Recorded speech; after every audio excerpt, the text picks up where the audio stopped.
And you get people that are like from Ethiopia and actually Africa who say, yeah, we are the original Jews from back then. Like you even have that in Acts. There's an Ethiopian who was reading the Torah. So this is it's an okay thing, but we're not necessarily talking about people who go happen to be black and they're saying they're Jews. This is a completely different theology. I don't know if I want to even call it like a different denomination. It's just this is an entirely different thought process altogether. So it's actually not even Jewish. And we'll get to why. So it started with this guy. Where is he? There he is, Frank Cherry. Don't know what he looked like, but back in the 1800s, and he started to think that I was the chosen race. It was no longer these people that are claiming to be Jews. It's just a certain race of people. You venturing into those forsaken regions. What do you know about a man named Shaka? Does that answer your question, Lieutenant? The Masani tribe, Umrus, Clubis, Unus, Yunguanis, countless others, the banished of Southeast Africa, fleeing Shaka's spears, going straight into the arms of the white slave traders and the British troops on the borders of the Cape Colony. In a way, Lieutenant, they are the ultimate victims of recent history. If you'll favor my comparison, they are the wandering Jews of Africa. Fleeing the Pharaoh Shaka, they are the wandering Jews of Africa. Fleeing the Pharaoh Shaka into the Babylonian captivity of slavery. And then from him, a guy named William Crowdy, he kind of took this elsewhere, kind of started building a bit of a following with it.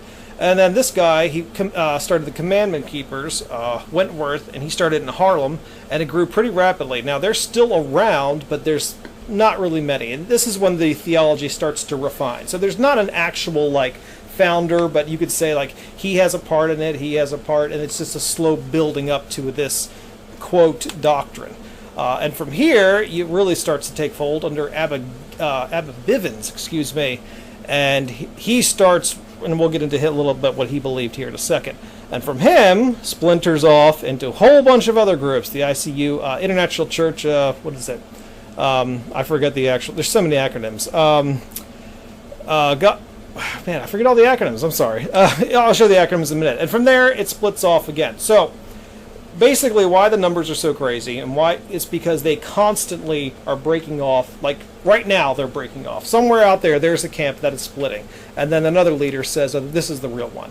Now they're not all necessarily opposed to one another. Some are like, yeah, you're fine, but other ones are saying, no, what they say is wrong and what they say is wrong. So there is unity in some, and there's also unity and not unity in others. So it's a constant battle back and forth, but they are breaking and splitting and creating new groups every single day. So if I could break this off into another branch, I could keep going and keep going and keep going. And it's as easy as saying, I'm going to start a new YouTube channel. I'll take a couple guys, my friends, and we're going to start a new church over here. It's just like that, and that's why they're called these camps. And that's why the numbers are so hard, because you don't have this, hey, there's this many people in this church and this many people in this. It's it doesn't work like that. If I had to put these on a scale of nice to mean, I'd say GOCC is kind of at the bottom, the good bottom. If we're saying 1 is not so bad, and then 12 would be, 10 would be way worse. Sakari would be up there as bad. Great Millstone would be pretty up there, a 9 out of 10 or a 10 out of 10. And it just kind of depends on which camp you're a part of. They'll either yell at you on the street, or they'll just try to work in the communities. It just kind of depends what group you're part of. Hateful, some of these groups like Great Millstone, they are just absolutely hateful, but they say it's okay to hate. It's okay to hate because Jesus said it's okay to hate. No, Jesus never said it's okay to hate, but they took one verse, took it out of context, when he said you have to hate mother and father over me. That's not really what the Greek says. It's more of you have to put me before them. It's about saying I'm more important than they are, but they take that word as hate, and then they say it's okay to hate other people. I want to give all the praises and the honor to Yahweh Bahashim, Yahweh Shai Bahashim Recha HaKwadash, and double honors to the elder apostles and the elder bishops of Great Millstone. Honors as well to you other brethren, you fellow believers of the truth. Shalom to you supporters of the truth. That includes you sisters, and shalom to the elect. I want to debunk this thing once and for all, this Frank Cherry doctrine what was it, Frank Cherry, and who's the other guy? William Crowley. Frank Cherry and William Crowley, but I'll sit on Frank Cherry. But before I get started, you notice how these Christians, they create, this doctrine, not saying that Frank Cherry didn't have a dream, not saying that he didn't say, hey, we're Israelites. I mean, if this was a white man that had a dream that claimed Jesus came to him, they would put him up in a museum. But we see the hatefulness that these guys have towards us. But anyway, we're going to prove before Frank Cherry and William S. Crowley, because you remember, these people, his people, more likely he's an Edomite, his people is the one that ran around, right, and took and conquered our heritage and who we were and what we believed. And then they demonize us coming back to what we originally believed. You notice that these people can go around with swords and guns and military weapons and destroy people, bomb people's lands, which they're still doing today, all in the name of religion. And all we've ever done was said, wait a minute, that's not the people. We're the people. God chose us. Yahweh chose us. And now we're the worst people. This man called us the worst group, GMS. When his own government and everything he stands for under Christianity has done nothing but through religion, even to this day over in that damn land, is doing nothing but destroying people. And this place supports it. But that's all right. That's why we're on to you hypocrites, right? You're not even hypocrites. I'm not even going to say it in the video. You're worse than that, right? You're the accusers. That's what you are. You look up what the accusers are. John 8:32, and ye shall know the truth, and the truth shall make you free. Yeah, you can't stop this. You can't stop what's happening. You can't stop the fact that we are waking up as Israelites to the fact of, and we know now what's going on. We know now the slick, grimy behavior and the snatching of a heritage, and then giving us Black History Month. That Black History Month is all revolved around the conquering and forcing replacement theology, forcing Christianity on us, man. Yeah, what religion were we worshiping before you came to Africa and Europe? I mean, Spain and Portugal. What were we worshiping? Did we not have the Torah? But they'll say we wasn't, although there was already Hebrew writing. We're going to show you that Vocab Malone has went to Google. I don't know if he put that in there, but somebody made an error. They could say that was true. I'm not sure, but we're going to show you that before Frank Cherry, they knew, and even the government knew, right? So it says here, the biography of Frank Cherry's, he did not go to high school, but he educated himself in Hebrew and Yiddish, right? Yeah, okay. And worked as a sailor, doing which he claimed to have been declared a prophet. When a so-called black man has a vision and says something different and have a belief, they deem us as crazy. But a white man says he's going to make America great again. Everybody votes for him. You see how that doesn't make sense? The Mormons, what's his name? I can't remember the guy. John something, not John Calvin. But anyway, the Mormons, they have a vision. The man has a vision. And then they say it's okay. There's no arguments against it. There's no fights against it. It's all good. They can constantly claim they have visions with Joseph Smith, Joseph something. They can all have visions, and it's all right. But anyway, let's go on. Cherry claimed to have had a vision of African Americans are the descendants of the ancient Israelites. Yeah, about this time when he was born. Let's go see when he was born. When this man was born. Where was John? What's his name? not Joseph Smith. When was Frank Cherry born? Well, it says it in the Wikipedia, I think. His biography. Yeah, somewhere up here. Frank Cherry, 1875 to 1963, right? 1875 to 1963. And it says right here, Cherry claimed to have had a vision of African Americans, descendants of the ancient Israelites, during the time abroad. He then established and led the congregation of Chattanooga, Tennessee in 1886. So we see here at 1886, right? Now I took that clip of that movie with Shaka Zulu, right? And the British who actually knew. The wandering Jews of Africa. Like, how much clearer do you have to get with that? So what I did is I took a look, some simple Google, AI. I asked, did the Library of Congress knew about the black Jews? It says, yes, there's evidence suggesting the Library of Congress, because I did a video on it. I actually saw the records that the so-called blacks and down in South America, the Native Americans, they knew they were the Jews, right?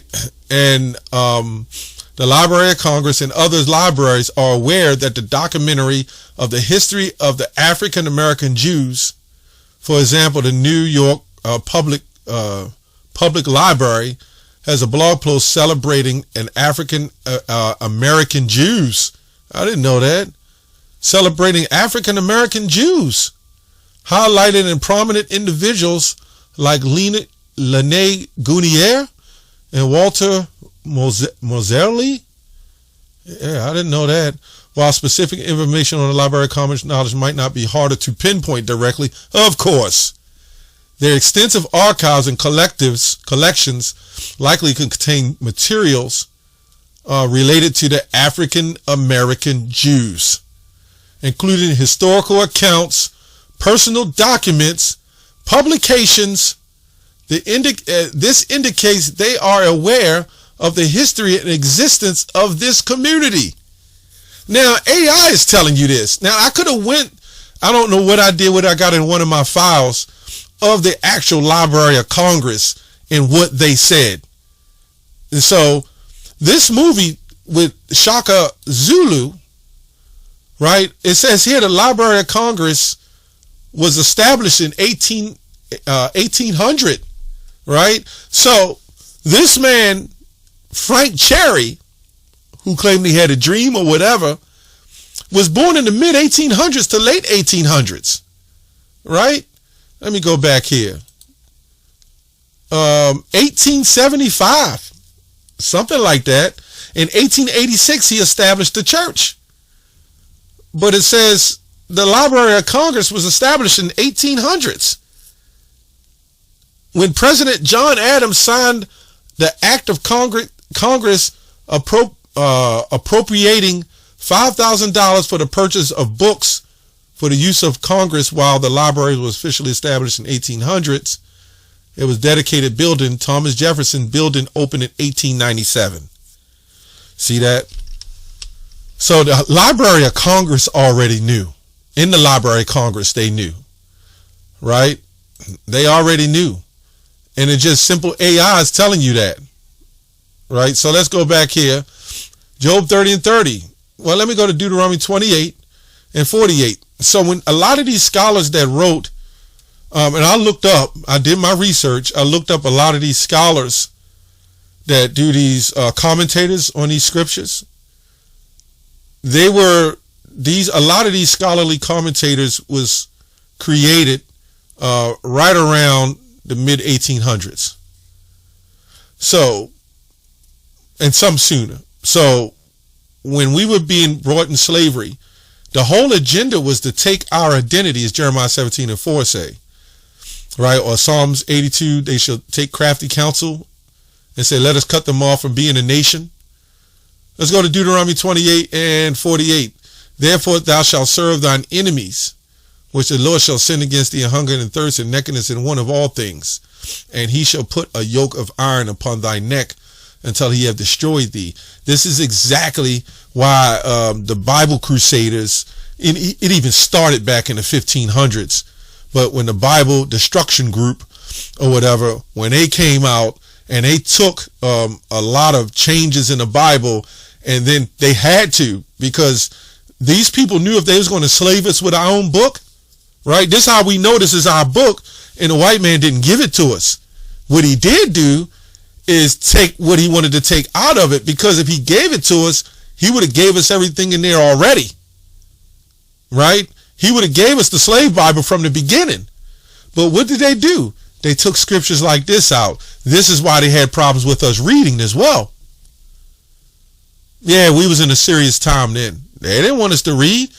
Can you imagine if we read across this and saw this, although they're trying to break us and say, y'all not the people of God? See, these people, these leaders, they will have you basically want to love everybody and say, okay, it's hateful for you not to include everybody in.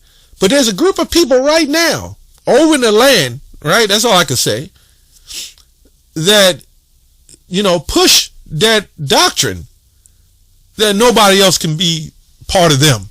Hell, they spit on Christians. These weird Christians are not doing videos on things like that. Yeah, they won't do that. Verse 68, and the Lord shall bring thee into Egypt again with ships, which goes to bondage, Mizraim. By the way thereof I spoke unto thee, thou shalt see it no more again, and there thou shalt be sold unto your enemies for bondmen and bondwomen, and no man shall buy you.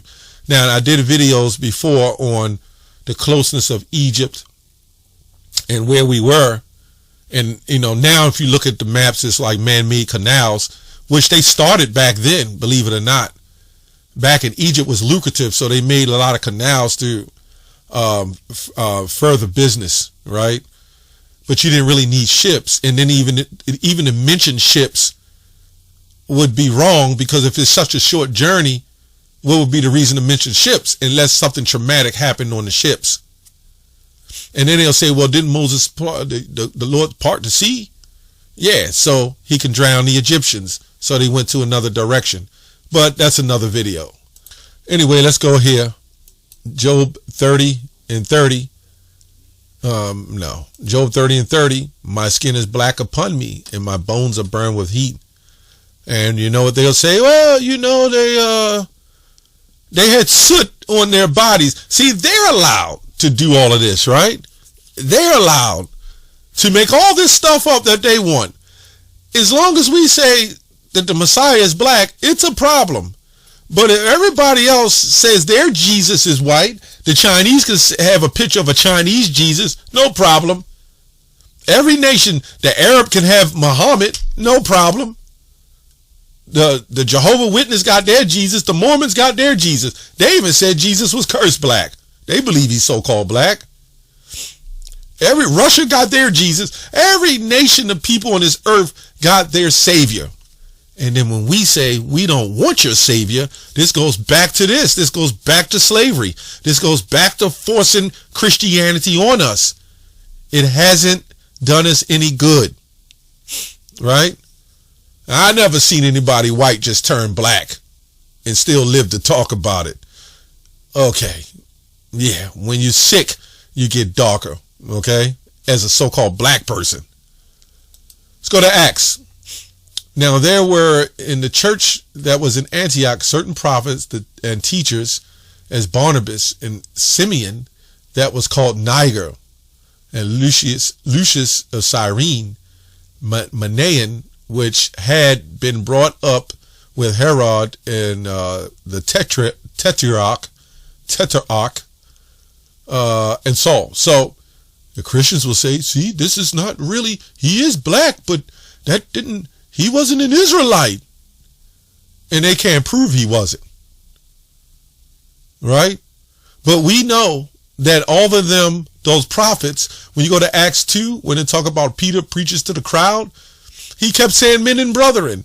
When we go to the book of Acts 13, Paul kept saying men and brethren. Oh, by the way, to address the one point, he said, Jesus never said to hate. Right, because he was about bringing his brethren together. When you look at the scriptures that says, Thou shalt love thy neighbor as thyself. Let me get that real quick before I finish this, because I don't want to forget it. Let's go to the book of Mark. Let's go to the book of Mark 12, which he was going into the law, right? This is the Messiah going into the law, Mark 12 and 29. It says, one of the scribes came, and having heard them reasoning together, perceiving that he answered them well, and asked them, which is the first commandment of all? And Yahushua answered him, the first commandment is, hear, O Israel, the Lord our God is one Lord, and thou shalt love the Lord thy God with all thy heart, and with all thy mind, and with all thy soul, and with all thy strength. Right? And that's the first commandment. And the second is like, namely this, thou shalt love thy neighbor as thyself. There's none greater commandments greater than these, which the neighbor was talking about the Israelites. That's why you heard here, O Israel. So let's go to Matthew real quick. I just want to jump on this real quick, because these Christians don't know what the hell he's talking about. You know, when you notice when he said something about the word hate, that they went into a definition to describe hate, meaning basically whatever definition he said, just not be a part of or sacrifice. Okay, let's show you a word that is even greater. Matthew 23. Matthew 23. This is what it says. But woe, which means destruction to you. That sounds evil, right? Woe unto you, scribes and Pharisees and hypocrites, right? Which goes to the word actor, which goes to the word actors. Let me put this in the blue letter box, and then I'll get back to the other one real quick. Let's go to, but woe to you, scribes. Let's go to this word woe, but woe, which goes to the word grief, lexicon, an interjection of grief and denunciation, with that of person added, right? Grief. It goes on to say, it don't say much else on it. I took a look, AI again, explanation, expression of grief and judgment or impending punishment of someone or something, right? So judgment and punishment. So he said, woe to you. But don't the book of Amos 5 and 15 says, hate the evil and love the good? Aren't we supposed to hate unrighteousness? These guys love unrighteousness or something? Didn't the book of Ezekiel, the 9th chapter, tell us the men to sigh and cry for the abominations that is done in the midst thereof? See, their Jesus is that white Jesus that look like a hippie and a four-leaf clover or a marijuana plant. That's their Jesus. There's such a nice guy that slept with his own sister. That's their Jesus. Anyway, and back here now, there was a church in Antioch, certain prophets, teachers named Barnabas Simeon that was called Niger. Let's look up Niger. Where do I have that at? It's in one of these. That was called Niger. All right, let's see what it see. Now it was called Niger. I think I passed it. Right here, Niger. 3526. Let's see what it says. Strong's G 3526. Niger. Strong's G 3526. Niger. Yeah, just like when they brought us over into slavery, and the southern low kind of changed to what you see today, from Niger or Niger. It says right here, black, surname of the prophet Simeon. So I went to some more AI, right? There's some more AI. Acts 13:1. Simeon, also called Niger, was a prophet and a teacher of the church. Nicknamed Niger, interpreted by some to mean black, suggesting he may have been dark-skinned, a person of African descent. Yeah, look at all those old paintings before iconoclasm of the 1400s. Look at the old Russian and European icons, the original icons of that era in Europe. I mean, in Africa and in the Middle East, even in the Holy Land, it's still there. But they took the lights off it, and then they put the lights on the white images. Yeah, I saw that too. Yeah, but again, they're the only ones allowed to do it. We can't. Frank Cherry debunked. Shalom.